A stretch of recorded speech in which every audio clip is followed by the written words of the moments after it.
ओम शांति। ओम शांति मंगेश भाई जी। ओम शांति। आज की मुरली में जी ज्ञान सागर बाबा ने गुह्य ते गुह्य बातों पर अटेंशन खिंचवाया है। जी आज बाबा ने कहा कि मनुष्य के डर और दुख का मूल कारण क्या है। उसका मूल कारण बाबा ने बताया कि देह के साथ जो उसकी अटैचमेंट है, जो देह शरीर समझता है खुद को, या उसके साथ जो उसका लगाव है, ममत्व है, अटैचमेंट है, वो लगाव ही उसके दुख का कारण है। डर, मनुष्य को कितना डर रहता है, अपना शरीर छूटने का भी बड़ा डर रहता है और दूसरे का शरीर छूटते देखता है तब भी बहुत घबराता है मनुष्य। तो बाबा ने कहा कि इससे मुक्ति का एकमात्र उपाय मेरे पास है, वो है आत्मा अभिमानी बनना। देह एक्चुअल में सब सारी दुनिया और शास्त्रों में आदि ये बातें पहले से लिखे है कि देह नश्वर है, आत्मा अनश्वर है, आत्मा अजर अमर अविनाशी है। लेकिन फिर भी रेगुलर कार्य व्यवहार में चलते हुए व्यक्ति ये भूल जाता है लगभग, और फिर वही देह के संबंध उसमें फंसने के कारण उसको अपने देह अभिमान के कारण बड़ा डर लगता है और दुख भी बहुत ज्यादा होता है इस बात का। तो बाबा ने कहा आज की मुरली में कि जो गुह्य बातें, कि इससे मुक्ति का तो एक इलाज बताया बाबा ने। दूसरा बाबा ने कहा कि जो आजकल एक जैसे क्या कहेंगे उसका फैशन सा हो गया है, आत्महत्या करने का, सुसाइड करने का, जैसे कुछ भी टेंशन हो गया, कुछ यंगस्टर्स में आप देखते हैं ये बड़ी एक हैबिट सी हो गई है कि थोड़ा भी कुछ घर में किसी ने बोल दिया, कुछ ऐसी बातें हो गई तो आत्महत्या। मतलब आत्मा इतनी कमजोर हो गई है। हाँ हाँ, थोड़ा सा भी तकलीफ होता है तो उसको बर्दाश्त ही नहीं कर पाता। बिल्कुल बिल्कुल, उससे छुटकारा चाहता है। हाँ हाँ हाँ। मतलब तो बाबा ने कहा, बाबा ने हमको ये समझाया कि सबसे पहले तो आत्महत्या ये शब्द ही रॉन्ग है तुम्हारा, क्योंकि आत्मा की हत्या होती नहीं है। आत्मा अजर अमर अविनाशी है, चैतन्य सत्ता है, तो उसकी हत्या होने का, तुम जो करते हो वो शरीर का घात करते हो। चलो हमने शरीर का घात कर दिया, लेकिन जो कर्म फल का सिद्धांत है वो आत्मा के साथ जुड़ा हुआ है। तो अगर हमने शरीर आत्माघात कर, शरीर का घात कर लिया, तो भी जो हमारे विकर्म किए हुए हैं, बुरे कर्म किए, उसका फल हमको आगे भी जाके भुगत नहीं पड़ेगा। इसलिए बाबा कहते कि ये ऐसा काम, ये तो बहुत जघन्य अपराध है वैसे, शरीर का घात करना, जिसको आम भाषा में आत्महत्या, सुसाइड करते। तो बाबा कहते ये डरपोक की निशानी है और ऐसा कभी भी करना नहीं चाहिए। दूसरा बाबा ने एक बहुत अच्छी बात, मोक्ष की बात जो है वो बाबा ने सिरे से खारिज कर दी। बाबा कहता है कि इस ड्रामा में मुझ परमात्मा का भी पार्ट है, मुझे भी एक बार आना ही पड़ता है। तो फिर मनुष्य आत्मा के तो मोक्ष की तो बात ही नहीं है। मुक्ति जो कंसेप्ट है कि भाई आत्मा परमानेंट इससे आवागमन के चक्र से छूट जाए, तो बाबा कहता है कि नहीं, आत्मा परमानेंट नहीं छूट सकती है। आत्मा मैक्सिमम 84 जन्म लेती है और मिनिमम 1 जन्म लेने के लिए उसको इस रंगमंच पर आना ही आना है। क्योंकि ये ड्रामा जो है ये बड़ा वंडरफुल है, बड़ा सुंदर ड्रामा है आत्मा, परमात्मा और प्रकृति का। तो प्रकृति के ये जो 5 तत्व है ये भी आत्मा को नीचे अपना पार्ट बजाने के लिए खींचते ही है। ये भी बात बाबा ने बहुत अच्छी तरह समझाई विस्तार में। फिर बाबा ने कहा कि तुम्हारा ये जो ज्ञान धन है ये तुमको बांटना है। धन दिए धन ना खुटे, गाया जाता है। तो जितना ज्ञान रत्नों का हम दान करेंगे तो वो बढ़ते जाएंगे और हमारी धारणा अच्छी होती जाएगी। फिर बाबा ने सुख दुख का खेल है, इस प्रकार से बहुत अच्छा। फिर बाबा ने लास्ट में ये कहा कि परमात्मा का कार्य क्या है। दुनिया ये समझती है कि परमात्मा मरे हुए को जिंदा कर देता है। बाबा ने कहा नहीं, ऐसा काम परमात्मा नहीं करता। परमात्मा अभी इस ड्रामा में उसका भी अपना पार्ट है, उसके लिए भी कुछ नियम है। वो कर्म, फिलहाल हमने जो कर्म किए हैं उसके बीच में उसका इंटरफेयर नहीं, उसका फल हमको भुगतना ही है। जैसे सादा सा एकदम प्रधानमंत्री है तो देश की सबसे ऊंची संवैधानिक सीट, लेकिन उसको भी संविधान के अंदर ही कार्य करना पड़ता। तो वैसे ही परमात्मा को भी हाँ, वो हमको दुखों से मुक्ति देता है, उसको याद करने से हमारे विकर्म विनाश होते हैं, लेकिन वो हमको करना पड़ेगा। वो खुद आके हमको मरे हुए को जिंदा कर दे या हमारे दुखों से छुड़ाए, वो नहीं। बाबा कहता है मुझे याद करेंगे, मेरी श्रीमत पर चलेंगे तो प्राप्ति होगी। वो रास्ता बता सकते वो रास्ता, हाँ हाँ, छुड़ा नहीं सकते। हाँ हाँ हाँ, छुड़ाने का कार्य वो नहीं करते हैं, हमको स्वयं को पुरुषार्थ करना पड़ेगा। पुरुषार्थ हमको। तो अभी आप थोड़ा विस्तार से इन बातों पर समझाइए तो आज की मुरली पर। ओम शांति मंगेश ओम भाई। शांति। आज 5 मार्च 2024 की मुरली रिवीजन कर रहे हैं। बाबा ने आज कहा है, मीठे बच्चे तुम्हें शरीर सहित सब चीजों से ममत्व निकालना है। जब तुम आत्मा पावन कर्मातीत बन जाएंगे तब घर में जा सकेंगे। शरीर सहित सब चीजों से। हाँ। शरीर, देह के संबंध, देह के पदार्थ, देह के व्यक्ति, वस्तु, वैभव, सब। जब इन सब चीजों से ममत्व हम निकालेंगे तब आत्मा पावन बनेगी और फिर तब घर में जा सकेंगे। घर अर्थात परम धाम जा सकेंगे। तो आज बाबा ने खास बोला है, ये शरीर क्या चीज है, इसके ऊपर विचार सागर मंथन करो। आत्मा जो है इस शरीर में रहते रहते अपने आप को ही शरीर समझने लगी है। मैं आत्मा हूं, इस चीज का भान ही खत्म हो गया है, कंप्लीटली खत्म हो गया। अपने आप को शरीर ही समझने लगा है। तो शरीर, आज बाबा ने कहा, 5 तत्वों का बना हुआ है।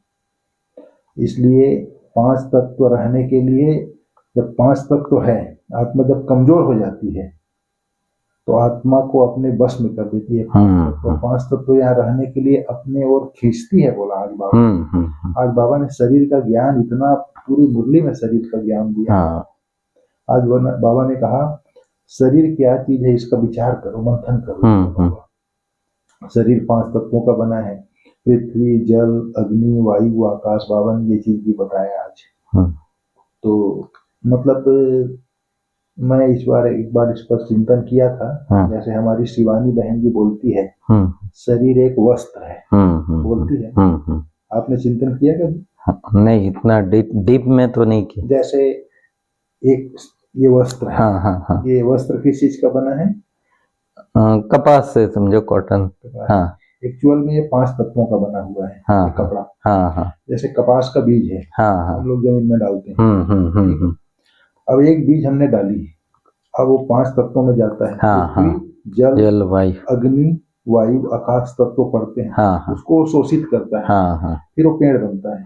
पेड़ बनता है तो क्या होता है, फिर कपास बनता है, उससे पेड़ बनता है। 3-4 महीने बाद उस किसान लोग निराई, गुड़ाई, मिंजाई करते हैं। किसान फिर वो पकता है, फिर कपास लेके किसान घर में लाता है।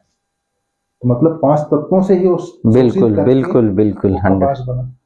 कपास को किसान घर में लाता है, गुठली अलग करता है, कपास अलग करता है, फिर गुठली अलग कर देता है, कपास को लोकल व्यापारी के पास बेचता है, फिर लोकल व्यापारी बड़े व्यापारी के पास बेचता है, फिर वो कारखाना में जाता है, फिर उसका गठान बनता है, फिर बड़ा कारखाना में जाता है, वहां धागा बनता है। धागा बनने के बाद फिर अलग कारखाना में जाके फिर कपड़ा बनता है। तो ये कपड़ा किस चीज का बना हुआ है? अल्टीमेटली तो 5 तत्वों का ही आ गया, 5 तत्व, क्योंकि वो बीज नहीं, सारा 5 तत्वों से ही लिया है। बीज ने 5 तत्वों से लिया। उसी प्रकार ये शरीर के लिए आज बाबा ने कहा विचार सागर मंथन करो। शरीर जैसे हम दाल, चावल, गेहूं, ज्वार, बाजरा, जो भी धरती में एक अन्न डालते हैं, वो 5 तत्वों से शोषित होकर के 3-4 महीने का फसल होता है। फिर एक का 100 बीज निकालता है। किसान उसकी निराई, गुड़ाई, मिंजाई करता है, घर में लाता है, सुखाता है, फिर उसका चावल बनाता है, आटा बनाता है, दाल, चावल, सब्जी जो भी है, तो उसको हम लोग खाते हैं। कितना प्रोसेस है। एक बीज डाला, किसान उसकी सेवा करता है 4 महीना, फिर घर में लाता है, साफ सफाई करता है, निंजाई करता है, फिर उसका गेहूं का आटा बनाते हैं, फिर रोटी बनाते हैं, फिर खाते हैं। तो इसी प्रकार सब्जी भी है। तो सारा प्रोसेस मनुष्य के पेट में जाता है। तो कुल मिलाकर के वो 5 तत्वों का ही तत्व को शोषित किया। बिल्कुल 5 तत्वों को ही हम खाते हैं। पांच तत्व ही बिल्कुल सर, शरीर में मांस, मेद, मज्जा, स्पर्म सब बनता है शरीर। बिल्कुल। फिर एक शरीर से दूसरे शरीर में बीजारोपण होता है, फिर दूसरा संतान उत्पत्ति होती है। तो कुल मिलाकर के पांच तत्व ही प्रोसेस में आते आते शरीर बनता है। बिल्कुल बिल्कुल 100%। बाबा ने वही आज कहा, विचार सागर मंथन, शरीर से ममत्व क्यों है। हाँ हाँ हाँ। तो ये चीज जो है आज बाबा ने खास बोला, विचार सागर मंथन करो। शरीर के ऊपर विचार सागर मंथन करने की युक्तियां हैं। आत्मा ने यह प्रॉपर्टी ली हुई है, इसलिए इस शरीर में ममत्व हो गया है, नहीं तो हम आत्माएं वहां की रहने वाली हैं। अब फिर पुरुषार्थ करते हैं वहां जाने के लिए। आज बाबा ने कहा आत्मा को किस बात का डर लगता है और वह डर क्यों है। जैसे आपने बताया ना, आत्मा को शरीर छोड़ने में बहुत डर लगता है, क्योंकि उसका शरीर में ममत्व हो गया है। अगर कोई दुख के कारण शरीर छोड़ता भी है तो भी उसे पाप कर्मों की सजा भोगनी ही पड़ेगी। संगम पर तुम बच्चों को कोई भी डर नहीं लगता। तुम्हें और ही खुशी है कि हम पुराना शरीर छोड़ बाबा के पास जाएंगे। कब डर नहीं लगता है? संगम पर। क्यों डर नहीं लगता? बाबा ने आकर के ज्ञान दे दिया, आत्मा ज्ञान दिया। आप आत्मा है, ये शरीर है, इस शरीर को छोड़ोगे दूसरा शरीर मिलेगा। बाबा ने कहा सतयुग में भी डर नहीं होगा। तो ये चीजें बाबा ने बताई। बाबा ने कहा यह सुख और दुख का खेल है, बना हुआ है। पांच तत्वों का शरीर में महत्व नहीं रहता है। कहाँ तुम सुख में हो तो पांच तत्वों के शरीर में मोह नहीं होता, वहां पवित्र रहते हो। इतना ममत्व नहीं रहता है शरीर में। इन पांच तत्वों का ममत्व भी छोड़ देते हैं, हम पवित्र बने, फिर वहां शरीर भी योग बल से बनते हैं, इसलिए माया खींचती नहीं है। वहां स्वर्ग में भोग बल का है, हाँ, इसलिए माया खींचती। सतयुग में स्वर्ग की ये सारी बातें। और जब भोग बल से जब शरीर बनता है तब शरीर खींचता है, बोला बाबा ने। फिर बाबा ने कहा तुम्हारा बाप तो हर रोज समझाते रहते हैं, पहले तुम्हारा बाप से कनेक्शन रखो, तब आत्मा घर जाने के लिए शरीर को ममत्व तो छूटेगा, तब घर चले जाएंगे। बाबा ने कहा बाप कहते हैं पवित्र बनकर आना है, अभी तो सब पतित है, इसलिए पांच तत्वों के पुतले से मोह हो गया है, बोला बाबा ने। पांच तत्वों का पुतला, जैसे अभी कपड़े के बारे में चर्चा की, भी पांच तत्वों का बना है, वैसे ही शरीर भी हमारा पांच तत्वों का बना हुआ है। इनको छोड़ने की दिल नहीं होती है, नहीं तो विवेक कहता है शरीर छूट जाए और हम बाबा के पास चले जाएं। विवेक मतलब समझ कहता है शरीर मेरा अलग है, आत्मा अलग है। फिर बाबा ने कहा बाप कहते हैं और कुछ नहीं समझते। अच्छा बोलो बाप को याद करो तो विकर्म विनाश होंगे, बोला बाबा। विकर्म विनाश, क्योंकि आत्मा विकर्म करते करते बहुत भारी हो गई है, और विकर्म विनाश होगा तब घर चले जाएंगे स्वर्ग। बाबा ने कहा स्वर्ग में चले जाएंगे, हम तो आत्मा है, ये शरीर रूपी दुम शब्द दिया आज बाद में मिला है, इसमें हम क्यों फंसे हैं। बाप समझाते हैं इसको रावण राज्य कहा जाता है। रावण राज्य में दुख ही दुख है, सतयुग में दुख की बात नहीं, बोला बाबा। रावण राज्य है, रावण राज्य माने पांच विकार को रावण कहा जाता है। इस जहाँ पांच विकार है, काम क्रोध लोभ मोह अहंकार आलस्य अलबेलापन, वहां दुख अवश्य होगा। और इस संसार में हर मनुष्य के अंदर पांच विकार सर्वव्यापी है। जब तक आत्मज्ञान नहीं है तब तक सुख से नहीं रह सकते। अगर कोई सुख से है तो बहुत भाग्यशाली आत्मा है। नहीं, संपूर्ण सुख जो है वो आत्मज्ञान के बगैर आ ही नहीं सकता है पाल भाई। हाँ, क्योंकि कुछ न कुछ शरीर की तकलीफ है, बीमारियां है, संबंधों में दुख है, कार्य व्यवहार में टेंशन है। तो कोई जैसे लास्ट की आत्माएं आती हैं, हाँ, जिनको थोड़ा सा चारों जो करना पड़ता है, पर तो है तो सही। बाबा कहते हैं अब बाबा की याद से हम शक्ति लेते हैं, क्योंकि कमजोर बन गए हैं। देह अभिमान है सबसे कमजोर बनाने वाला। तो बाप समझाते हैं यह ड्रामा भी बना हुआ है, शक्तिशाली भी बनेंगे, कमजोर भी बनेंगे। हाँ, ये ड्रामा ही है, यह बंद नहीं हो सकता, बोलता है बाबा। फिर बाबा ने कहा है, बाबा हर 5000 वर्ष बाद पढ़ाते हैं, फिर रावण राज्य में तुम वाम मार्ग में चले जाते हो। बाबा हर 5000 वर्ष के बाद पढ़ाते हैं, फिर रावण राज्य में तुम वाम मार्ग में चले जाते हो। जो देवता थे वही फिर वाम मार्ग में गिरते हैं। जो देवताएं थे हाँ हाँ वो ही वाम मार्ग मार्ग। में द्वापर युग में, लेकिन उस समय इतना विकार नहीं था, नहीं नहीं नहीं। सिर्फ संतान उत्पत्ति के लिए यूज करते थे। हाँ हाँ हाँ। अभी तो अति हो गई उसकी। अति मतलब उस समय काम एक विधि थी, हाँ अभी तो काम विकार हो गया, वासना, विषय वासना हो गया। बिल्कुल। और उस चीज का ज्ञान है ही नहीं है। हमारे जगदीश भाई जी कहते थे ना, मतलब अत्यधिक देह का यूज करने से, जैसे गन्ना का छिलका रस निकाल के फेंक देते हैं तो छिलका हो जाता है, ऐसी हालत हो जाती है। और समझ लीजिए कि जिससे रस निकल गया इसी के कारण तो बीमार होता है। हाँ वो बात है ना। जगदीश भाई जी की जो किताबें लिखी, बिल्कुल बिल्कुल बिल्कुल, उसमें उन्होंने कहा है जो पवित्रता की शक्ति है वो शक्ति आप वेस्ट कर रहे हैं तो फिर शरीर रोगी तो होगा। हाँ खोखला हो जाएगा। बाबा कहते हैं अब लास्ट समय में बाप आकर ज्ञान देते हैं तो भक्ति होती नहीं। जब बाप आकर के ज्ञान देते हैं तो भक्ति होती नहीं, ज्ञान के बाद फिर भक्ति नहीं होती। हाँ हाँ, जैसे कर्म कांड वो हम नहीं करते लेकिन बाबा को प्यार से याद करते हैं। ये तो बाबा को प्यार से याद करते हैं। जैसे बाबा ने अब आकर के ज्ञान दे दिया, नई दुनिया है कि तो वहां फिर भक्ति नहीं होगी। ज्ञान से दिन हो गया, फिर कोई तकलीफ की बात नहीं कहता है बाबा।